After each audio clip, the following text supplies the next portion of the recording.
দেখবেন সিজার করার পরে বাচ্চাদেরকে বের করে কেচি দিয়ে যারা সিজার করে ডাক্তাররা কি করে, কেটে দেয়। বাচ্চার পা ধরে মাথাটা নিচু করে নিতম্বের মধ্যে থাপ্পড় মারে কয়েকটা, তারপরে বাচ্চা ওয়া ওয়া করে কেঁদে ওঠে, ঠিক কিনা?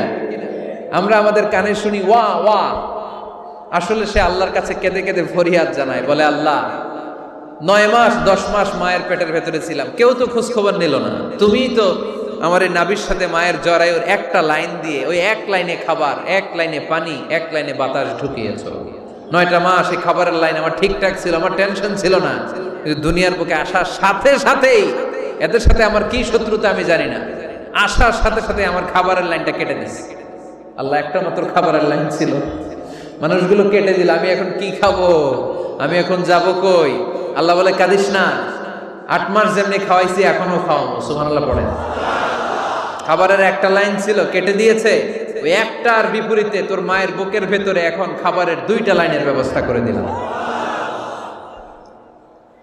খালাকাল ইনসান, তিনি মানুষ বানিয়েছেন, মানুষের যা দরকার তার ব্যবস্থাও করে দিয়েছেন। চিল্লায় বলেন ঠিক কিনা? এজন্য আল্লাহ বললেন আর রহমানু আল্লামাল কুরআন খালাকাল ইনসানা আল্লামাহুল বায়ান। আমি মেহেরবান, আমি তোমাদের কোরআন শিখিয়েছি, আমি মানুষ তৈরি করেছি, আমি তোমাদেরকে ভাষা শিক্ষা দিয়েছি। সুবহানাল্লাহ পড়েন। আল্লামাহুল বায়ান, আমি তোমাদেরকে বয়ান শিখিয়েছি। এই যে আমরা বয়ান করি, আমাদের যে ভাষা, এই ভাষা কার দান? আমাদের বাংলা ভাষা কার দান?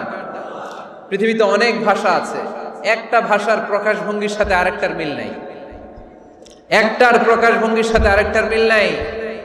চাইনিজরা চাইনিজ ভাষায় কথা বললে ইংরেজরা কিচ্ছু বুঝে না, ইংরেজরা বললে আরবরা বুঝে না, আরবরা বললে মালায়রা বুঝে না, মারায়রা বললে আফ্রিকানরা বুঝে না। সুবহানাল্লাহ পড়েন।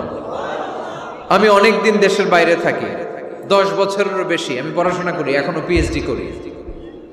তো মিশরে যখন আমি পড়াশোনা করতাম তখন দেখতাম এক এক ভাষায় এক একজন কথা বলে।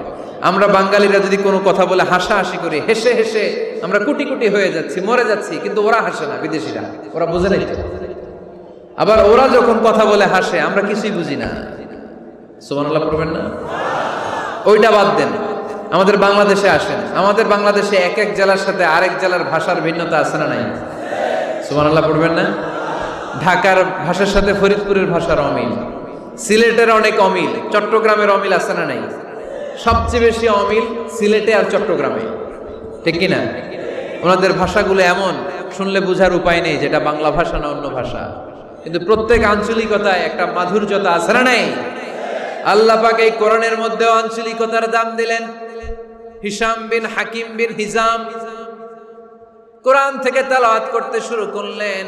এই তেলাওয়াত শুনে সাইয়েদনা ওমরে ফারুক ওনার ঘাট ধরে টেনে বিশ্বনবীর কাছে নিয়ে আসলেন।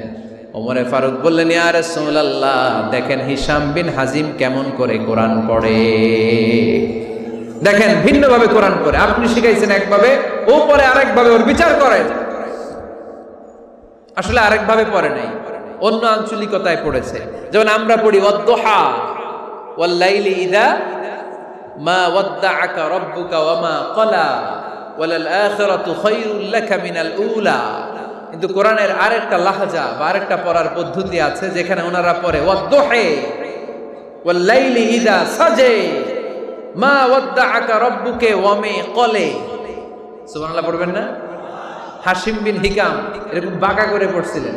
ওমরে ফারুকে বাঁকাটা শিখেন না, উনি শিখছিলেন সোজা। ওমরে ফারুক আবার সোজা সাপটা পছন্দ করতেন। সুবহানাল্লাহ পড়েন। বিষ্ণুই বললেন, হিশাম বিন হিজামকে তুমি ছাড়ো। বললেন, হিশাম তুমি কিভাবে পড়েছো? হিশাম বলে, আমি এইভাবে পড়েছি। বিষ্ণুই বললেন, হাকাদা উনজিলাত, এভাবেও নাজিল হয়েছে, সমস্যা নেই। ওমর তুমি কিভাবে পড়েছো? ওমর বললেন, আমি তো এইভাবে শিখেছি। বিষ্ণুই বললেন, এভাবেও নাজিল হয়েছে, সমস্যা নাই। উনজিলাল কুরআনু আলা সাবআতি আহরুফ ফাকরাউ মা তায়াসসারা মিনহু। আরবি ভাষা একটা, কিন্তু এর মধ্যে আঞ্চলিকতা আছে 7টা। এই 7টা আঞ্চলিকতা দিয়ে কোরআন নাজিল করেছে।